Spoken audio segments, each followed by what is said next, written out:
Hi there, it's Claire Paris with Paris Group Realty, LLC in Portland, Oregon. Today we're asking you the question, what are the minimum property requirements for a VA loan? Don't worry, I have the answers. Grab your tea and let's chat about it.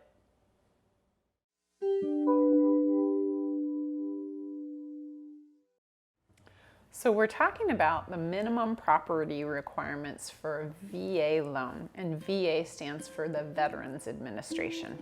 So VA loans are for veterans only, and that's for all service. And there are going to be varying degrees of what you can get in a VA loan, but they can be pretty phenomenal. There are some things that you need to know though, because they're typically 100% financing, which means you don't have to put anything down. You can put literally zero down to buy your home. They're going to require that you have some things taken care of in the house. So, mechanical, everything needs to be in good working order. The hot water has to work, the water has to work, the toilets need to be able to flush, the roof has to be solid. All of the mechanical, heat is another big one. Everything's got to be in good working order. And then, of course, you're going to have to get a special report for a VA loan. It's called a pest and dry rot report.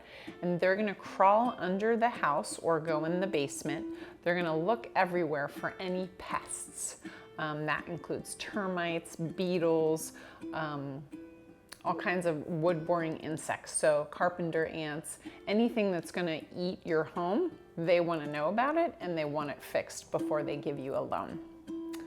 Additionally, for VA loans, you can't really buy a condo. So a condo is going to have to be VA approved if you want to purchase it, and there aren't that many of them, but you can have your lender look it up. There's a list that you can find out whether a condo is VA approved.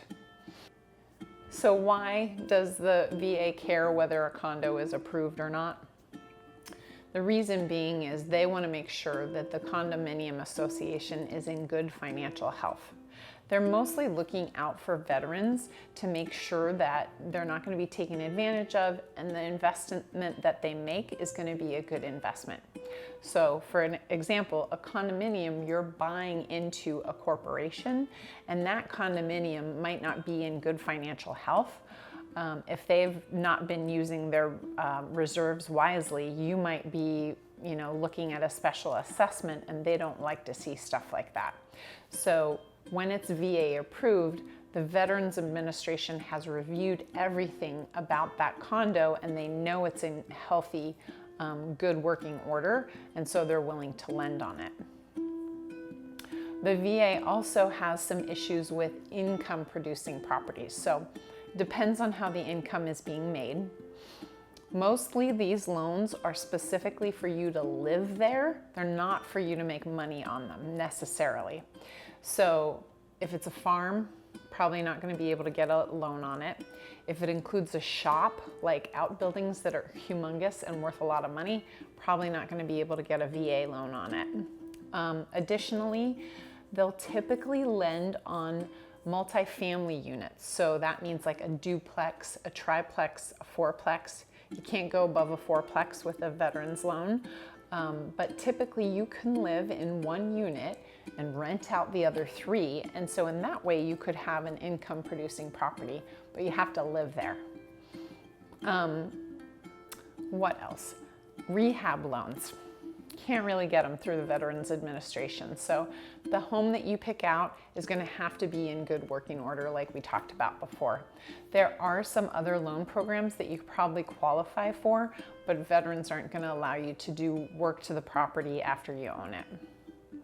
And then along that same vein, if the appraiser, when he looks at the property, requires repairs be done, those repairs are going to have to be done before you can get the loan.